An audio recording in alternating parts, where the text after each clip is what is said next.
মহাকুম্ভ, মহাকুম্ভে কোটি কোটি মানুষ আজকে শাহী স্নানে, অমাবস্যার শাহী স্নান, সেই শাহী স্নানে উঠল কান্নার রোল। পদপিষ্ট হয়ে কয়েকজনের মৃত্যু হলো মহাকুম্ভে, পদপিষ্ট আহত অনেক কোটি কোটি মানুষ। আজকে যোগী আদিত্যনাথ বলেছেন সকাল 8টার মধ্যে 3 কোটি মানুষ স্নান করেছেন, তারপরে সকাল 10:30টার পর থেকে আবার স্নান, শাহী স্নান শুরু হয়।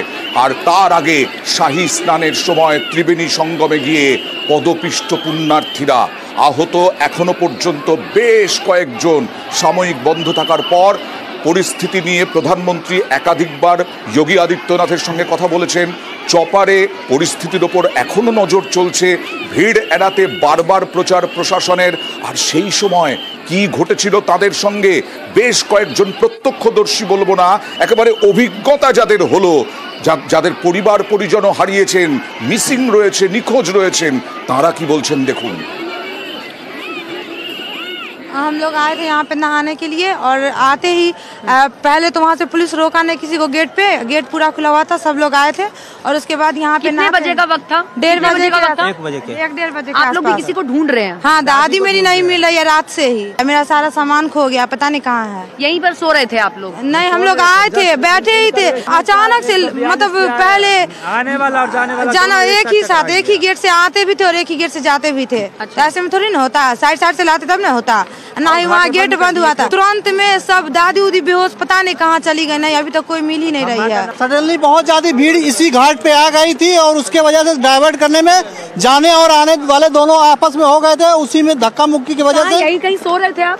यही सो रहे थे, हम लोग स्नान करने के आए थे 12-12:15 बजे के आसपास, 1 बजे के पास की घटना है। पूरा रेला आया हुआ था, बहुत ज्यादा भीड़ थी, मॉब जो है बहुत ज्यादा आ गई थी और उधर से पब्लिक आने वाली और इधर से जाने वाली दोनों एक साथ बम्प हो गई। उसके बाद जो है कि ये हुआ कि कोई निकल नहीं पा रहा था, न इधर जा पा रहे थे न लोग उधर, एक दूसरे को धक्का देना स्टार्ट कर दिया। और उसके बाद মানে কোটি কোটি মানুষ ওধার থেকে স্নান করে ঘাটে আসছেন, ঘাট থেকে আবার যাচ্ছেন সঙ্গমে স্নান করতে, এরই মধ্যে ধাক্কাধাক্কি এবং তার মধ্যেই পদপিষ্টের ঘটনা।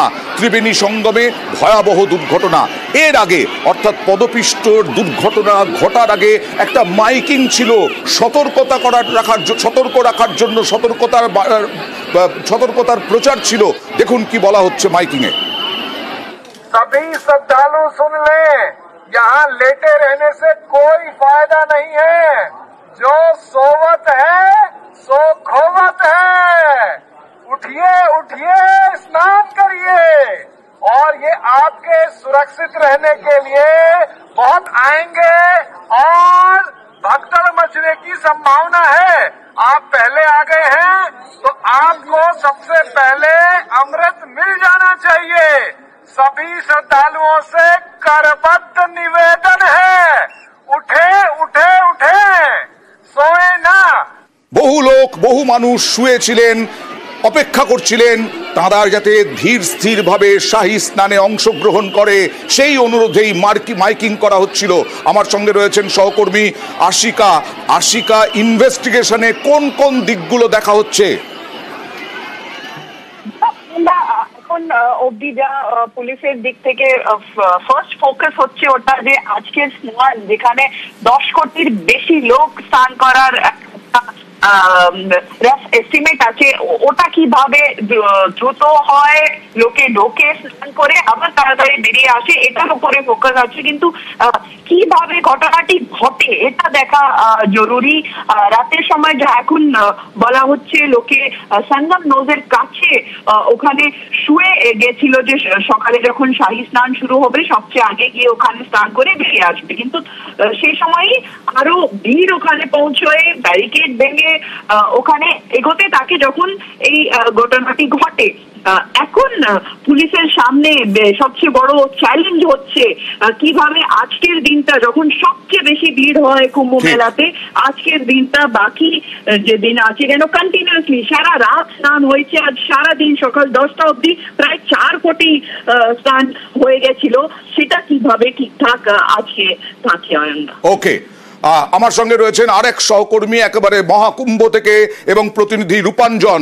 রূপাঞ্জন, কি অভিজ্ঞতা হলো, কি কি দেখা গেল ওখানে? এই মুহূর্তে এখন প্রয়াগরাজে একটা চরম বিশৃঙ্খলার সৃষ্টি হয়েছে। এখনো কোটি কোটি মানুষ চারিদিকে, এদিকে বেনারসের রাস্তাতে লক্ষাধিক গাড়িকে দাঁড় করিয়ে দিয়েছে। এই মুহূর্তে এখন কোন রকম কোন গাড়ি আজকের দিনে প্রয়াগরাজের দিকে যেতে দেবে না। অয়নদা, হ্যাঁ রূপাঞ্জন, কেন, কি পরিস্থিতি হয়েছে? এখনো কি বিশৃঙ্খলা আছে? যতক্ষণ না পর্যন্ত প্রয়াগরাজের পার্কিং এরিয়া ওখান থেকে খালি করা হচ্ছে ততক্ষণ পর্যন্ত বেনারসের প্রশাসন কোন রকম কোন গাড়িকে প্রয়াগরাজের দিকে যেতে দেবে না। যখন এই ঘটনাটা ঘটলো, এরকম বিপর্যয়টা, তখন কি পরিস্থিতি ছিল ওখানে? যখন যে পরিস্থিতিটা ঘটেছিল সেখানে পুলিশের কন্ট্রোলের বাইরে চলে গেছিল, লোক ব্যারিকেড ভেঙে ক্রমশ এগিয়ে যাচ্ছিল নদীর দিকে এবং সেই সঙ্গমে স্নান করার ক্ষেত্রে কিন্তু এই পদপিষ্টতার কারণটা হয়েছে। এখন কি পরিস্থিতি? এখনো কি সামাল দেওয়া গেছে? এখন কিঞ্চিত সামাল দেওয়া গেছে, কিন্তু পরিস্থিতি এখনো অনেক বিশৃঙ্খলা দিকে। পুলিশ নিজের কাজ করছে এবং পুলিশ এখন সমস্ত দিক থেকে নো এন্ট্রি করেছে। আগে প্রয়াগরাজ এরিয়াকে পুরো খালি করবে, তারপরে ওরা অন্যান্য দিক থেকে গাড়ি ছাড়বে। মোটামুটি আজকের দিনটা পুরোপুরি কোন জায়গায়, কিন্তু আজকে তো শাহী স্নান, আজকে এবং তারপরে 12ই ফেব্রুয়ারি, 26শে ফেব্রুয়ারি এই স্নান, আজকেও কি স্নান করতে দেওয়া হচ্ছে? এরপরে এই মুহূর্তে এখন স্নান করতে দেওয়াটা বন্ধ আছে। আগে পুরোপুরি জায়গাতে খালি করবে, যেখানে সেখান থেকে গাড়িকে ফিরিয়ে দিচ্ছে এবং যে গাড়ি যেতে পারছে না তাকে সাইডে পার্কিং করছে। আগে পুরো জায়গা খালি করবে, বিশৃঙ্খলাটাকে কন্ট্রোল করবে, তারপরে ওরা অন্যান্য ডিসিশন নেবে। ওকে, নিশ্চয়ই আমরা তোমাদের মাধ্যমে এই পরিস্থিতির ওপরে নজর রাখবো। মহাকুম্ভে পদপিষ্ট হয়ে কয়েকজনের মৃত্যু, সকাল থেকে যোগী আদিত্যনাথের সঙ্গে দফায় দফায় কথা মোদির, এক্স স্যান্ডেলে সমবেদনা প্রধানমন্ত্রী নরেন্দ্র মোদির। প্রধানমন্ত্রী নরেন্দ্র মোদী প্রয়াগরাজ মহাকুম্ভের ঘটনা অত্যন্ত দুঃখজনক এক্স স্যান্ডেলে লিখলেন, এবং তার সঙ্গে সঙ্গে এই ঘটনায় যে সমস্ত পরিবার তাদের প্রিয়জনকে হারিয়েছেন তাদের প্রতি আমার সমবেদনা রইল, লিখলেন প্রধানমন্ত্রী নরেন্দ্র মোদী। যারা আহত হয়েছেন তাদের দ্রুত আরোগ্য কামনা করি, স্থানীয় প্রশাসন সব রকম সহযোগিতা করছে। মুখ্যমন্ত্রী যোগী আদিত্যনাথের সঙ্গে আমার কথা হয়েছে, রাজ্য সরকারের সঙ্গে সবসময় যোগাযোগ রয়েছে। এরপরে দিল্লির নির্বাচনী জনসভাতেও একই কথা বললেন প্রধানমন্ত্রী নরেন্দ্র মোদী। महाकुंभ में जो दुखद हादसा हुआ है, उस हादसे में हमें कुछ पुण्यात्माओं को खोना पड़ा है, कई लोगों को चोटें भी आई हैं। मैं प्रभावित परिवारों के प्रति संवेदना व्यक्त करता हूं और घायलों के जल्द स्वस्थ होने की कामना करता हूं। मैं यूपी सरकार के साथ निरंतर संपर्क में हूं। मौनी अमावस्या की वजह से करोड़ों श्रद्धालु आज वहां पहुंचे हुए हैं। कुछ समय के लिए स्नान की प्रक्रिया में रुकावटें आई थी। আর এক স্যান্ডেলে সমবেদনা মুখ্যমন্ত্রী মমতা বন্দ্যোপাধ্যায়ের। মহাকুম্ভে পদপিষ্ট বিপর্যয়ে প্রাণ হারিয়েছেন বেশ কয়েকজন বলে জানা যাচ্ছে লিখেছেন, মৃতদের পরিবারের প্রতি আমার গভীর সমবেদনা রইল। এছাড়াও লিখেছেন, গঙ্গাসাগরে মেলা থেকে আমার শিক্ষা, এই ধরনের বড় জনসমাগমের সুরক্ষায় আরো যত্নবান হওয়া উচিত। যারা প্রাণ হারিয়েছেন তাদের পরিবারের প্রতি সমবেদনা।